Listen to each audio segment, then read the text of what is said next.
আসসালামু আলাইকুম প্রিয় নবম দশম শ্রেণী শিক্ষার্থীরা, আশা করি সবাই ভালো আছো। তোমাদের প্রথম অধ্যায় দ্বিতীয় ক্লাসে স্বাগত। আমরা প্রথম ক্লাসে আহ, বাস্তব সংখ্যা নিয়ে কথা বলেছি এবং বাস্তব সংখ্যার একটি মাস্টার ক্লাস নিয়েছি। আশা করি তোমাদের ভালো লেগেছে ক্লাসটি। আজকে আমরা প্রথম অধ্যায়ের উদাহরণ থেকে দুইটি অঙ্ক করব। এই দুইটি অঙ্ক বিভিন্ন বোর্ডে বিভিন্নবার এসেছে। অঙ্ক দুইটি কি? প্রথমটি হচ্ছে রূপটি একটি অমূলদ সংখ্যা, আর দ্বিতীয়টি হচ্ছে প্রমাণ করে যে কোনো চারটি ক্রমিক স্বাভাবিক সংখ্যার গুণফলের সাথে এক যোগ করলে যোগফল একটি পূর্ণবর্গ সংখ্যা হবে। তো চলো শুরু করা যাক। আমাদের প্রথমে যেটা বলছে সেটা হচ্ছে রুট টু একটি অমূলদ সংখ্যা। এটা দ্বারা বোঝাচ্ছে টু কিন্তু একটি মৌলিক সংখ্যা। তার মানে আমরা কিন্তু বলছিলাম অমূলদ সংখ্যার যে বৈশিষ্ট্যগুলা, তার মধ্যে একটি ছিল মৌলিক সংখ্যার বর্গমূল অমূলদ সংখ্যা। তাহলে রুট টু একটি মৌলিক সংখ্যা, তাই না? তাহলে যত মৌলিক সংখ্যাই আছে সকল মৌলিক সংখ্যার বর্গমূল করলে সেটি অমূলদ সংখ্যা হবে। আমরা রুট টু যদি প্রমাণ করে ফেলি অমূলদ সংখ্যা, তাহলে বাকিগুলাও কিন্তু একই সেম প্রসেসেই প্রমাণ করতে পারবে। তাহলে অঙ্কটি আমাদের দেওয়া আছে রুট টু একটি অমূলদ সংখ্যা, এটা প্রমাণ করে দেখাতে হবে। এখন ধরো আমি চিন্তা করলাম যে রুট টু একটি অমূলদ সংখ্যা, এটা প্রমাণের জন্য আমি রুট টু কে মূলদ সংখ্যা প্রমাণ করতে চাইবো। রুট টু কে মূলদ সংখ্যা প্রমাণ করতে যে আমি যদি দেখি রুট টু মূলদ সংখ্যা হচ্ছে না, তাহলে কি হবে? রুট টু আলটিমেটলি অমূলদ সংখ্যাই হবে। কারণ বাস্তব সংখ্যা যে প্রধান দুইটা ক্লাসিফিকেশন ছিল, একটা ছিল অমূলদ সংখ্যা, একটা ছিল মূলদ সংখ্যা। তাহলে এটাকে যদি আমি মূলদ সংখ্যা বানাতে যাই বা প্রমাণ করতে যাই এবং না পারি, তাহলে সেই আলটিমেটলি কি হবে? অমূলদ সংখ্যাই হয়ে যাবে। তাহলে মূলদ সংখ্যার বৈশিষ্ট্য বা মূলদ সংখ্যার সংজ্ঞাটা আমরা কি জানতাম? মূলদ সংখ্যা হইতে গেলে কোনো সংখ্যাকে পি বাই কিউ আকারে লেখা যাবে। এই দুইটি হবে কি? স্বাভাবিক সংখ্যা, তাই না? দুইটি হবে পূর্ণ সংখ্যা, স্বাভাবিক সংখ্যা। আর এই কিউ শূন্য হতে পারবে না। তার মানে মূলদ সংখ্যার যে সংজ্ঞা, সেখানে হচ্ছে মূলদ সংখ্যাকে পি বাই কিউ আকারে লেখা যাবে এবং কিউ এর মান কখনোই শূন্য হতে পারবে না। এই ক্রাইটেরিয়া যদি তার ভিতরে থাকে কোনো সংখ্যার মধ্যে, তাহলে সেই সংখ্যাকে আমরা বলতে পারি মূলদ সংখ্যা। তাহলে যেহেতু আমরা রুট টু কে মূলদ সংখ্যা প্রমাণ করব, তাহলে আমরা বলতে পারি রুট টু সমান পি বাই কিউ হবে। তা যেহেতু আমরা প্রমাণ করতে চাইবো যে মূলদ সংখ্যা, সেটাই আমরা লিখি প্রথমে। তাহলে আমরা লিখতে পারি যে ধরি রুট টু মূলদ সংখ্যা।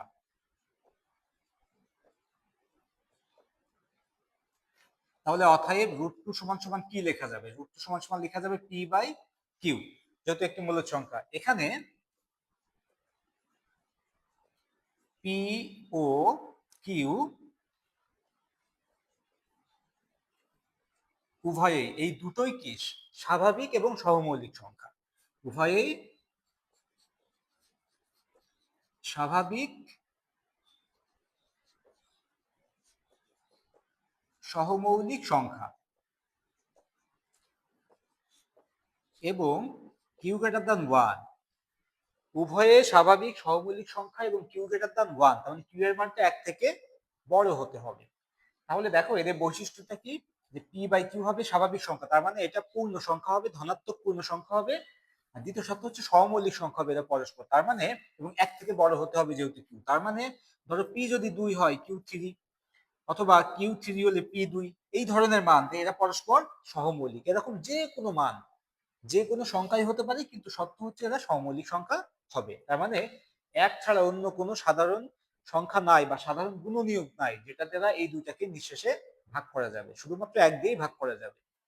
ওকে, এখন দেখো আমি যদি এটাকে বর্গ করি, তার মানে রুট টু স্কোয়ার সমান সমান পি বাই কিউ স্কোয়ার, আমরা বলতে পারি কি?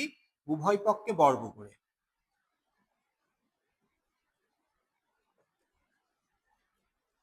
উভয় পক্ষকে আমরা বর্গ করলাম।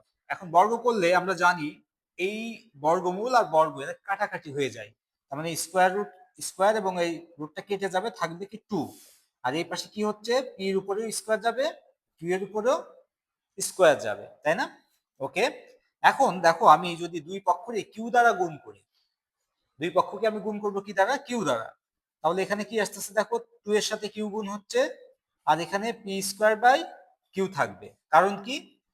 P square by Q square ছিল, একে যখন কিউ দ্বারা গুণ করব আমি, তাহলে উপর নিচ কাটাকাটি হয়, তাহলে কিউ দিয়ে কিউ স্কোয়ারে কাটলে, যেহেতু কিউ স্কোয়ার মানে কি? কিউ দুইটা, একটা কিউ কেটে গেলে থাকবে একটা, এসে একটা। ওকে, এখানে একটা সাইড নোট দিয়ে দেবো আমরা, যে উভয় পক্ষকে কিউ দ্বারা গুণ করে।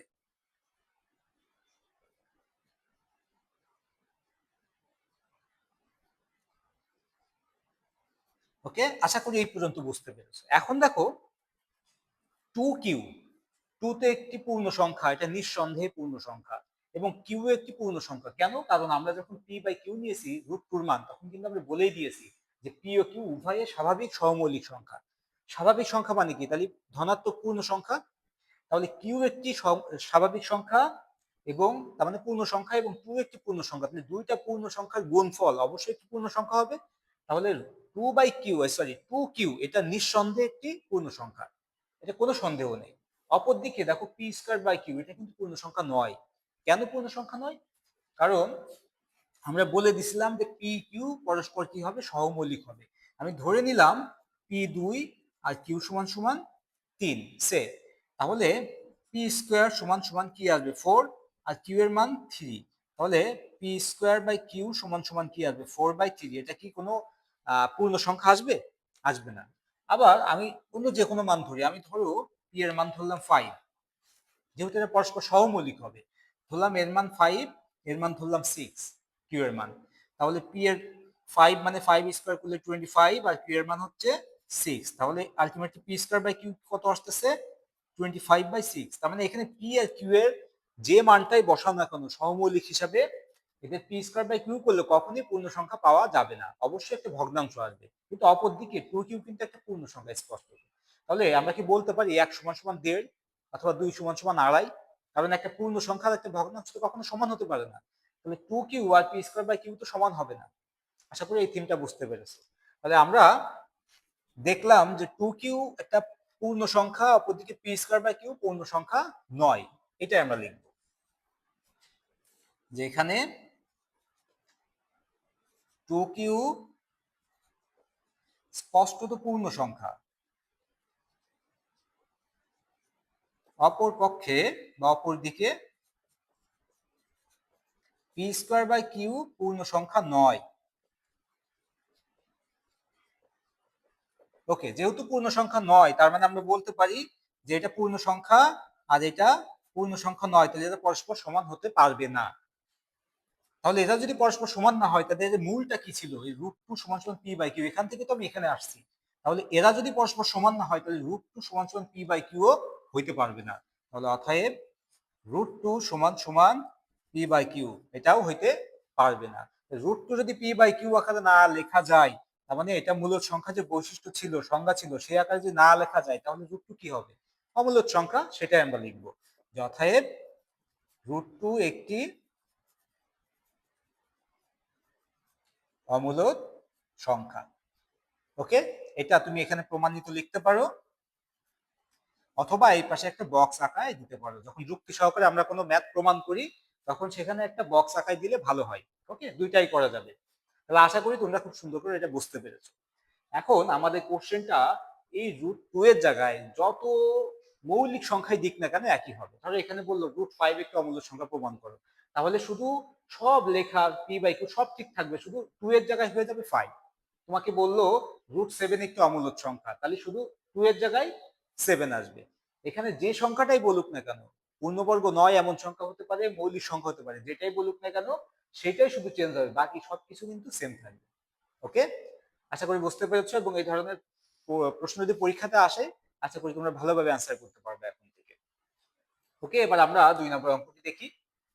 2 আমাদের বলছে প্রমাণ করো যে কোনো 4টি ক্রমিক স্বাভাবিক সংখ্যার গুণফলের সাথে 1 যোগ করলে যোগফলে একটি পূর্ণবর্গ সংখ্যা হবে। তাই না? আমরা আগে প্রমাণ করব, তারপরে লিখে প্রমাণ করব, আগে যুক্তি সহকারে প্রমাণ করে দিব।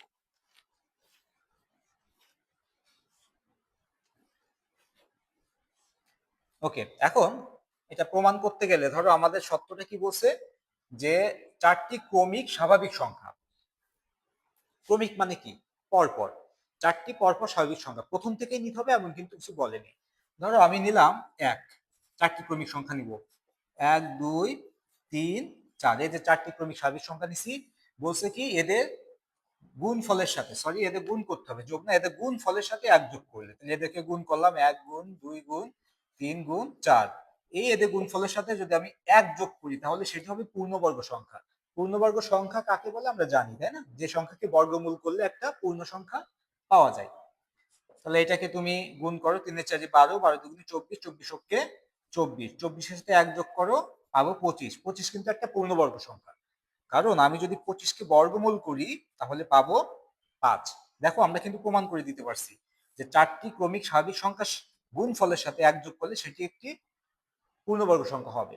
ওকে, আমি তো প্রথম থেকে নিছি, আমি যদি মাঝ থেকে নিই, ধরো আমি নিলাম এবার 3 থেকে, 3 গুণিত 4 গুণিত 5 গুণিত 6, তাহলে 3 আমি 4টে স্বাভাবিক সংখ্যা নিচ্ছি, ক্রমিক স্বাভাবিক সংখ্যা, এদের গুণফলের সাথে 1 যোগ করব। তাহলে দেখো কত আসতেছে, 5 6 30, 4 30, 120, 120 এর সাথে তুমি 3 গুণ করো তাহলে 360 যোগ 1, 5 6 30, 3 এর 4 12, তার মানে 120, 120 এর 3 12 36, 360 যোগ 1 তার মানে 361, তাই না? এখন 361, তাহলে কত, এটা এর বর্গমূল করলে আমরা কত পাবো বলতো? 361 19 পাবো। কারণ 19 এর যদি বর্গ করি আমি তাহলে পাবো হচ্ছে 361। দেখো 9 9 81 1 হাতে 8, 9 1 9, 9 2 18, 18 আর 8 26 এর 6 থেকে 2, 1 এর স্কয়ার করলে 1 আর 2 3, এই দেখো 361। তাহলে 361 বর্গমূল করলে আমরা পূর্ণবর্গ সংখ্যা পাচ্ছি। তার মানে এখানেও আমরা দেখতে পেলাম যে আমরা প্রথম থেকে নেইনি, অন্য এক জায়গা থেকে দুইটা সংখ্যা পরে 4টা ক্রমিক স্বাভাবিক সংখ্যা নিয়েছি পরপর এবং এদের গুণফলের সাথে 1 যোগ করছি, সেটা কিন্তু একটা পূর্ণবর্গ সংখ্যা হয়েছে। তার মানে পৃথিবীর পরপর যেখান থেকেই নাও না কেন, যেখান থেকেই নাও না কেন, পরপর 4টি ক্রমিক স্বাভাবিক সংখ্যার গুণফলকে 1 যোগ করলে সেটা অবশ্যই পূর্ণবর্গ সংখ্যা হবে। তাহলে এটা কিন্তু আমরা প্রমাণ করে ফেলেছি অলরেডি, তাই না? এখন আমরা একটু লিখে প্রমাণ করি এটা। তাহলে আশা করি বুঝতে পেরেছো এটা, যেটাই হবে।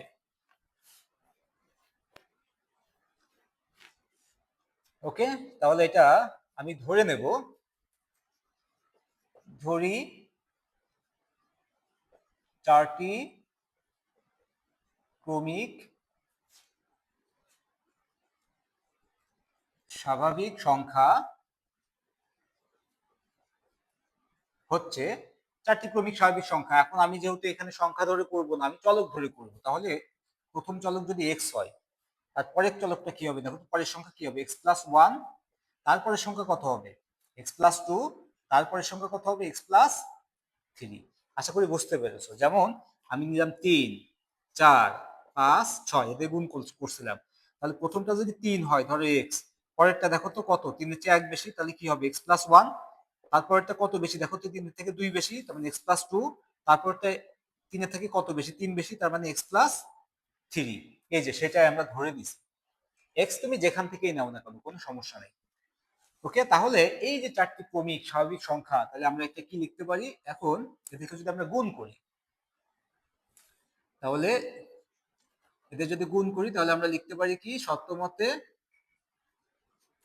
আচ্ছা, এদের গুণফল, এদের গুণ করলে কি পাচ্ছি, x into x plus 1, x plus 2, x plus 3, এটা পাচ্ছি আমরা গুণফল। এখন দেখো গুণ করার ক্ষেত্রে যখন 4টা রাশি থাকবে গুণ করার ক্ষেত্রে, তখন আমাদের খেয়াল রাখতে হবে সবচেয়ে ছোট রাশির সাথে সবচেয়ে বড় রাশি গুণ করতে হয়। তাহলে সবচেয়ে ছোট রাশি এখানে এক্স, সবচেয়ে ছোট সংখ্যা, তাই না, এক্স, আর সবচেয়ে বড় এক্স প্লাস 3, তাহলে এই দুইটাকে আমরা গুণ করব। তাহলে এক্স প্লাস 3 আর এই দুইটা রাখবো পাশাপাশি, এক্স প্লাস 1, এক্স প্লাস 2, গুণ করে ফেলি, এক্স এর সাথে এক্স গুণ করলে এক্স স্কোয়ার, প্লাস এক্স এর সাথে 3 গুণ করলে 3x। ওকে, এবার এই দুইটা গুণ করব, এক্স এর সাথে এক্স গুণ করলে এক্স স্কোয়ার, প্লাস এক্স এর সাথে 2 গুণ করলে 2x, এই প্লাস এক্স এর সাথে 1 গুণ করলে x, প্লাস 1 এর সাথে 2 গুণ করলে 2।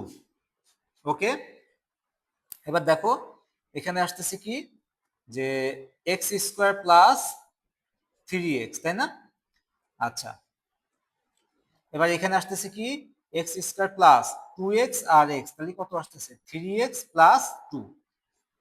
এটা ছিল এই যে 4টি স্বাভাবিক সংখ্যা আমি গুণ করলাম। এখন আমাদের শর্ত বলছিল কি, যে 4টি ক্রমিক স্বাভাবিক সংখ্যার সাথে আমাদের যোগ করতে হবে 1।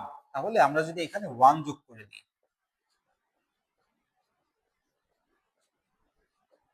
তাই না, তাহলে তখন আমরা কি লিখবো এখানে, এদের গুণফলের জায়গায় শর্ত মতে, তাই না?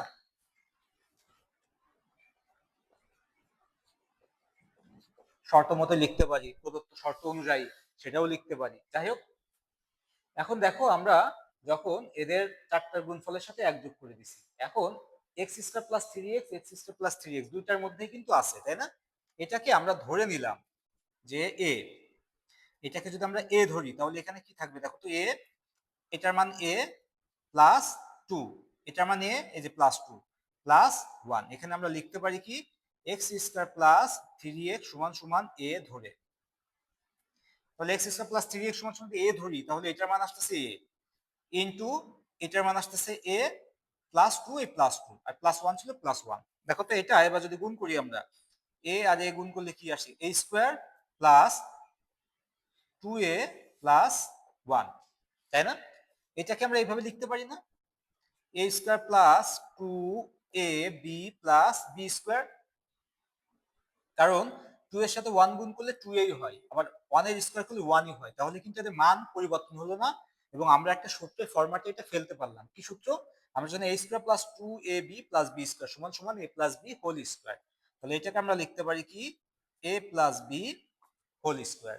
তাহলে দেখো তো এর মান কি ছিল, এর মান ছিল কি x square plus three x plus one. তাহলে আমরা যদি মান বসাই দিই এখানে এর মান, তাহলে x square plus three x plus, এই যে এর মান বসালাম x square plus three x, এই প্লাস ওয়ান এদের উপরে ছিল কি হোল স্কয়ার হোল স্কয়ার। তাহলে দেখো আমাদের শর্ত ছিল কি যে চারটি ক্রমিক স্বাভাবিক সংখ্যার গুণফলের সাথে এক যোগ করলে সংখ্যাটি পাবো সেটি পূর্ণবর্গ সংখ্যা। দেখো তো এই সংখ্যাটি একটি পূর্ণবর্গ সংখ্যা পাইছি আমরা, পূর্ণবর্গ হয়েছে না? ওকে, তাহলে আশা করি তোমরা বুঝতে পেরেছো অঙ্কটি। এখন তোমাদের মনে একটা প্রশ্ন আসতে পারে, সেটা হচ্ছে এই যে আমরা এ ধরলাম, এ ধরা ছাড়া কি অঙ্কটা করা যেত কিনা? হ্যাঁ, সেটাও যেত, সেটাও যেত। কিভাবে যেত সেটা একটু দেখাই। একটু বুঝতে ঝামেলা হয় অনেকের বড় সংখ্যা, এই জন্য আমরা প্রেফার করি বা আমরা পরামর্শ দিই সেটা হচ্ছে যে এ ধরে করার।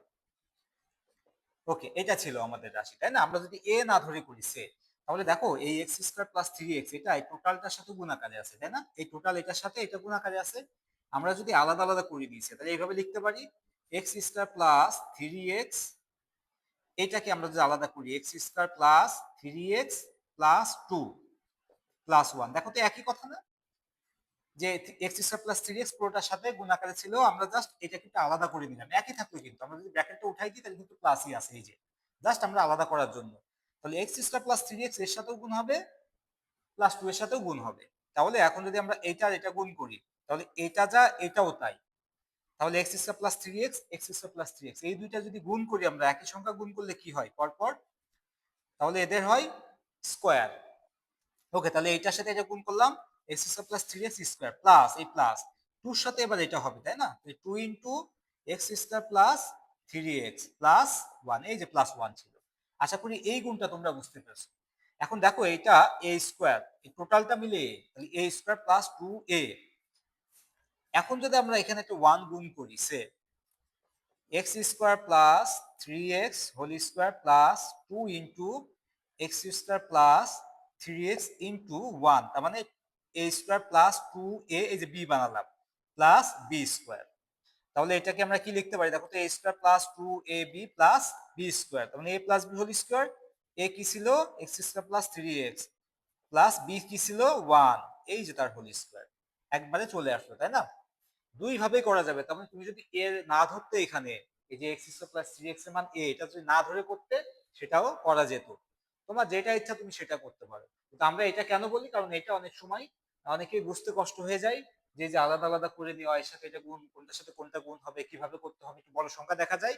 এই জন্য আমরা বলি কি এটা ধরে নাও যে x square plus three x সমান এ, তাহলে এটা হচ্ছে এ, এই যে গুণ আকারে ছিল এটার মান এ প্লাস এই যে টু, এটার মান যেহেতু এ প্লাস টু তাহলে এই যে প্লাস টু, তারপরে গুণ করে দাও a square plus two a plus one. আমরা সূত্রে ফেলাইছি a square plus two a b plus b square, তাহলে a plus b whole square. Just এর মানটা বসাই দিছি x square plus three x, এর সাথে ছিল plus one whole square, total সংখ্যাটাই একটা পূর্ণবর্গ সংখ্যা হয়ে গেছে। তাহলে আমরা লিখতে পারি কি এটা প্রমাণিত, তাই না? তাহলে আশা করি তোমরা অঙ্ক দুইটা খুব ভালোভাবে বুঝতে পেরেছো, এবং এই দুইটা অঙ্ক যদি এখন আসে তোমাদের সে, তাহলে আমি বলতে পারবো ইনশাল্লাহ, কনফিডেন্সের সাথে তোমরা করতে পারবে ইনশাল্লাহ।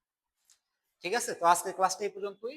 পরবর্তী ক্লাসে আমরা এই অধ্যায়ের যে অন্যান্য অঙ্কগুলো আছে সেগুলো নিয়ে কথা বলবো ইনশাল্লাহ।